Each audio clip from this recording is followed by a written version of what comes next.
नमस्कार, रामराम महाराष्ट्र न्यूज मध्ये आपले स्वागत आहे। भारतीय सैन्य दलात सीमेवर कर्तव्य बजावून निवृत्त झालेल्या अधिकाऱ्याचे कुटुंबाने व ग्रामस्थांनी केले जंगी स्वागत। पाहुयात आमचे प्रतिनिधी उमेश जोशी यांचा सविस्तर रिपोर्ट। भारतीय सैन्य दलातील कर्तव्य दक्ष अधिकारी सुभेदार अमोल सुरेश मोकाशी यांनी 24 वर्ष भारतीय सैन्य दलामध्ये कर्तव्य बजावून सेवानिवृत्त झाले।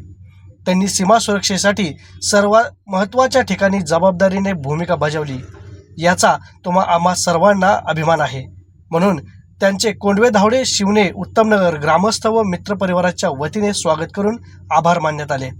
या प्रसंगी शुभेच्छा देण्यासाठी नगरसेविका अनिताताई इंगळे, नगरसेवक सुभाषभाऊ नाणेकर, नगरसेवक काकासाहेब चव्हाण, ग्रामीणचे अध्यक्ष त्र्यंबक मोकाशी, उपसरपंच माणिक तात्या मोकाशी, माजी उपसरपंच अतुल अप्पा धावडे, धनंजय मोकाशी, एनडीएचे माजी चेअरमन गोरखभाऊ मोकाशी, बांधकाम व्यावसायिक तुकाराम शेठ इंगळे, नवनाथ बापू धावडे, माजी सरपंच उमेश सर पाटील, उपसरपंच सुमित लिंबोरे, पंचायत समितीचे सदस्य कैलासभाऊ पवार, समीर दागुडे, अमोल धावडे, आशिष ढोंगडे, भूषण दामगुडे, गणेश धुमाळ, कैलास कुराळे, शैलेशजी चव्हाण, जयाजी मोहिते, सामाजिक कार्यकर्ते सचिन भाऊ कांबळे, नंदूभाऊ मोकाशी आणि असंख्य कोंडवे धावडे शिवणे उत्तमनगर ग्रामस्थ उपस्थित होते। या प्रसंगी वंदे मातरम, भारत माता की जय, जय जवान जय किसान अशा घोषणा देण्यात आल्या आणि सुभेदार अमोल सुरेश मोकाशी यांचे मोठ्या उत्साहात स्वागत करण्यात आले।